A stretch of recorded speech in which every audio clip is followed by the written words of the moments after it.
আবার হঠাৎ রান্নাবান্না করতে করতে একটা দুঃসংবাদ আসলো যে আমার ফুফু শাশুড়ি হসপিটালে আইসিইউতে ভর্তি।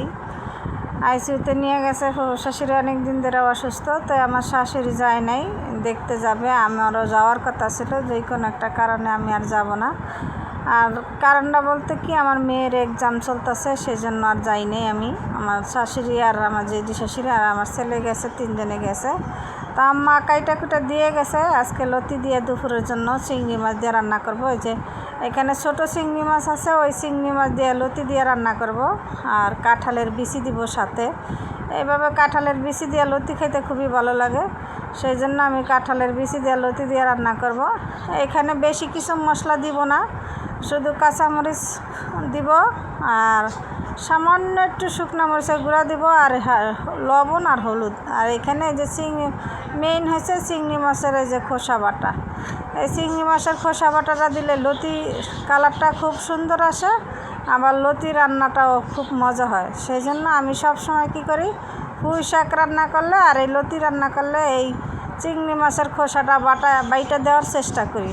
তো আমি ব্লেন্ডারে ব্লেন্ড করে নিছি, নিয়ে এখন চিংড়ি মাছগুলি কষায় নিছি, নিয়ে খোসা বাটা ওগুলি দিয়ে দিছি, দিয়ে ভালো মতো কষা নিছি। আর এই যে লতি আর এই যে কাঁঠালের বিচি আম্মা কাইটা দিয়ে গেছে, তখন আমি কি করছি, দিয়ে পরিষ্কার করে রাখছি। এখন এই কাঁঠালের বিচি দিয়ে এই ইয়াটা রান্না করব, গুঁড়া চিংড়ি দিয়ে, হ্যাঁ লতি দিয়ে। আজকে দুপুরে আরও কিছু রান্না হয়েছে। কচুর ফুল বাগার দেওয়া হয়েছে। কচুর ফুল আছে না, ওই ফুলটা কারা খান জানি না, কিন্তু আমার আম্মা, আমি কখনো খাই নেই, আম্মা রান্না করলে তো খাই। আজকে আমি নিজেই রান্না করছি কচুর ফুলটা। এই তো আমার লতি রান্নাটা হয়ে গেছে। এখন একটু লাড়াচাড়া দিয়ে ধনিয়া পাতা দিয়ে আমি ডাইকা চুলা রেখা দিব, একদম চরছরা হয়ে থাকবে। ওই লতি খাইতে খুবই ভাল লাগে আমার কাছে। এই যে ঝোল ঝোল রাখে ওইটা ভাল লাগে না। ইলিশ মাছ দিয়ে একটু মাখা মাখা করে রান্না করলে ওইটা মজা লাগে, কিন্তু আমার কাছে এই শুকনা শুকনা লতি রান্নাটা খুবই মজা হয় আর খুবই ভালো লাগে। সেই জন্য আমি এইভাবে লতিটা রান্না করি। আর এই লতি রান্না সবসময় বেশিরভাগ আমার দিয়ে আম্মা রান্না করে।